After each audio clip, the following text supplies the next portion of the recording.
I've got two players here, one frame before strike. As you can see here on both of them, if I go one more frame in, they're going to hit the shot. Okay, they're pretty much going to hit the shot as they go. Now, as you can see on both of these players that you would recognise as Bryson and Lee Westwood, very different ends of their career, very different ends of what they're trying to achieve. And the world right now is going nuts on rotation. You have to rotate, you have to rotate, you have to rotate. We'll take a little look at the pelvis line. The pelvis line is relatively square. Okay, it isn't square. The pelvis is, without a shadow of a doubt, probably 5-10 degrees open left of target. Now, I've never met a golfer that can't achieve this type of model. It doesn't really matter on your flexibility type. I've yet to see a golfer that can't get their pelvis at least 5 degrees open relative to what's going on in their body. Age, youth, doesn't matter, ability. This is a model I think is obtainable for most people that play the game of golf. And if you just take a freeze frame of that, you can see that both players have limited to no rotation. It appears. However, if you go then one frame through the shot with Westy, you're going to see the pelvis starts to rotate. So he's rotating through strike. So as he hits the golf ball, he's rotating through strike. And every frame from there, you can see it's more and more rotation starts to appear. It's almost like the pelvis is pretty much being as stable as it can at impact, and then it's rotating past strike with a very, very stable face control post strike. You can see the loft being presented on the face. Now Bryson's the same. Every frame rate you're going to see the pelvis start and work even more sort of dominantly through the shot. So every frame rate, the pelvis becomes more and more rotated, and that lead side of the leg looks also more like it's rotating. Now, what you are going to see an impact on both players is the idea of the lead arm on top of the trail. Okay, lead arm on top of the trail, with the trail exhibiting almost a bent feature.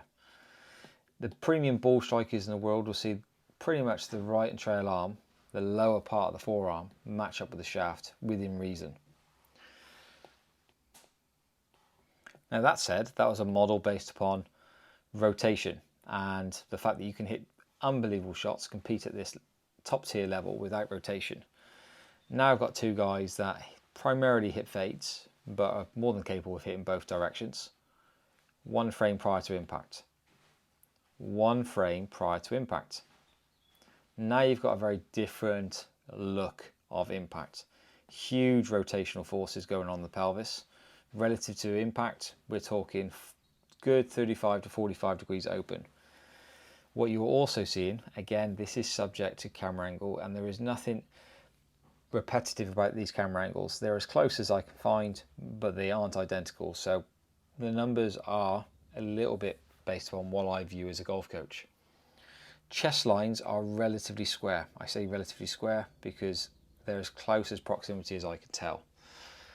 DJ, through patterns of his golf swing and me reviewing his golf swing over a longer period of time, does tend to get his chest a few degrees open for the majority of the time. Now, if you're able to rotate at this frame rate, if you're able to get your pelvis this far open, that is awesome. I mean, if I had my personal preference, if I was able to do it, I would of course want my pelvis more rotated. The reality is I can't. That's just not in my body structure. I find it very difficult to be passive with the golf club, and I find it very difficult to actually find the centerness of contact. As you previously just saw, you just seen two of the world industry leaders at this game not doing this.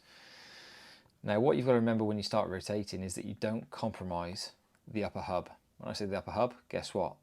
The lead arm and trail arm are not compromised. Most people in the industry that work on rotation lose this structure. They lose the trail arm underneath the lead arm. In my opinion, when you discuss rotation, you have to discuss the arm structure. What you will find from good players is there is a constant value of the trail arm always residing underneath the lead arm at impact. That is just a constant factor. It doesn't have to be to this amount where you see the right arm this amount underneath the lead, but there has to be that relationship. So the next time you start thinking about rotation and rotational methods, test what rotational methods you can reliably repeat without influencing arm structure. That'll probably reveal the sort of mechanics and I guess route that you need to take as a player. I see a lot of people getting tied up in rotation. I need to look like this, I need to look like this.